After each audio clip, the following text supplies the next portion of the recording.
Bonjour, je me présente. Je parle au nom du collectif Non Lank, dont les coordonnateurs sont Ben Taleb Sow et Alioune Sané de Y'en a marre. La raison pour laquelle nous avons fait appel à la presse, c'est par rapport à la situation de nos camarades qui ont été arrêtés depuis le vendredi 29 novembre 2019. Juste pour rappeler la raison de l'arrestation, c'était par rapport à la hausse de l'électricité, dont le directeur a fait une conférence de presse pour dire aux Sénégalais qu'il y aurait une hausse de 10%. Après concertation au niveau du FRAPP et des autres organisations, nous avons senti qu'il était utile de faire une manifestation. Nous avons fait 2 manifestations. La première, c'était un rassemblement à la place de l'Obélisque. La deuxième manifestation, c'était une marche que nous avons demandé au préfet, que nous avons écrit au niveau du préfet de Dakar. Et malheureusement, depuis vendredi, nos camarades ont été kidnappés, placés par la suite sous mandat de dépôt, dispersés dans 3 prisons différentes de Dakar, dont Rebeuss, le camp pénal et le Cap Manuel. Et précisons aussi que Guy Marius Sagna est placé sous haute surveillance. Là, il paraît que là où on place les terroristes. Et si vous voyez, toute la presse a remarqué que quand on allait au niveau du palais pour la marche, on n'avait ni armes ni sable, on était juste des citoyens qui s'indignaient par rapport à la hausse de l'électricité que nous trouvons injuste et injustifiable, impopulaire, inopportune.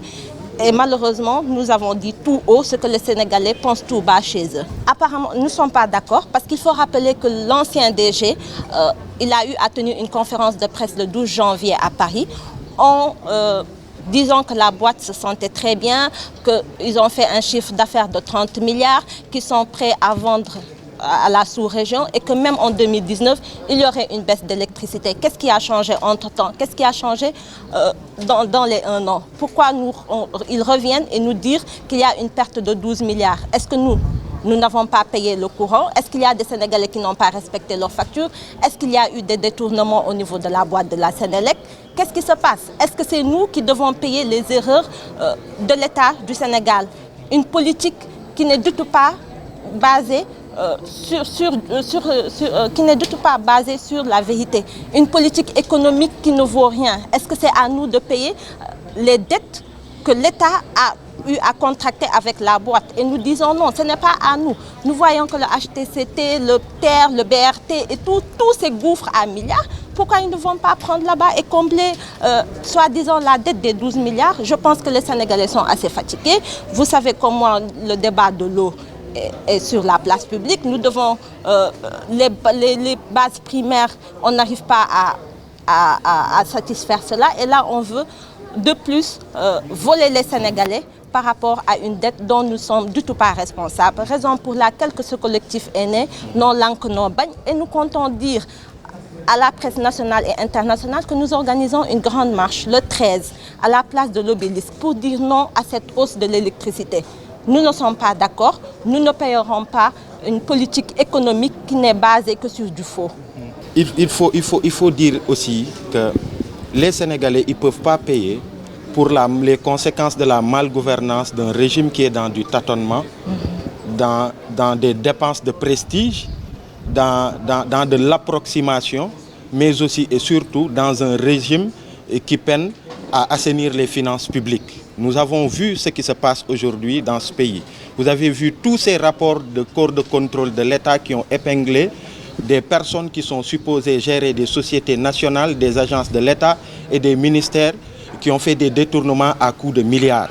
Si aujourd'hui, depuis Macky Sall est là, on faisait la somme de tout ce qui a été dénoncé par que ce soit l'ARMP, que ce soit d'autres corps de contrôle de l'État, si on faisait la somme de tous ces milliards qui sont allés dans des poches de hauts dignitaires de ce pays, en fait, c'est une manne financière qui aurait permis de régler la problématique de la Sénélec et beaucoup d'autres problèmes auxquels font face les Sénégalais. Donc les Sénégalais, ils ne peuvent pas payer pour des choses, pour des fautes qu'ils n'ont pas commises. Vous avez vu aujourd'hui au niveau de la Sénélec, on parle de ce déficit de la Sénélec, on parle de 12 milliards. Mais on parle du chiffre, de la masse salariale de la Sénélec, qui devait être dans les 30% en fait, des charges, qui a éclaté ce plafond qui est à 69%. Et aujourd'hui, on veut que le Sénégalais qu'il casque de sa poche pour payer encore davantage. pour payer encore davantage alors que l'électricité est encore très chère au Sénégal. On parle du Woyofal. Dans l'esprit, ils annoncent quelque chose qui permet d'alléger en fait les factures d'électricité aux Sénégalais. Et aujourd'hui, c'est du diesel. Tous les Sénégalais qui ont testé ce Woyofal, ils voient que en fait c'est du diesel, c'est pas du Woyofal. Donc tout cela fait que, comme la sœur l'a dit, nos camarades, encore une fois, et je vais insister sur ça, que ce soit Guy Marius Sagna, le docteur Babacar Diop et tous les autres camarades qui sont allés manifester l'autre jour. Ils sont allés manifester pour se faire les porte-voix de tous les Sénégalais qui sont dans les foyers et qui pensent que il y a un goutte de trop avec cette augmentation du prix de l'électricité. Ils ne sont pas allés devant les grilles du palais pour demander à ce que Alioune Sall soit mis sur la liste des députés pour l'Assemblée nationale. Ils ne sont pas allés pour des raisons crypto-personnelles, pour des intérêts de particuliers, mais ils sont allés pour dire ñoo lank, ñoo bañ, nous refusons cette hausse de la facture en fait du prix de l'électricité. Et c'est en cela qu'il y a du 2 poids 2 mesures dans ce que c'est ce que nous dénonçons. Et l'autre message à l'endroit des Sénégalais qui croient en tous ces gens-là qui se battent pour des causes, qui se battent pour des préoccupations populaires, à l'image de Guy Marius Sagna, à l'image de Dr Babacar Diop, à l'image de tous ces activistes et ces militants. Et moi, j'appelle ce peuple-là et lui dire qu'aujourd'hui, ces militants ont besoin que le peuple soit debout.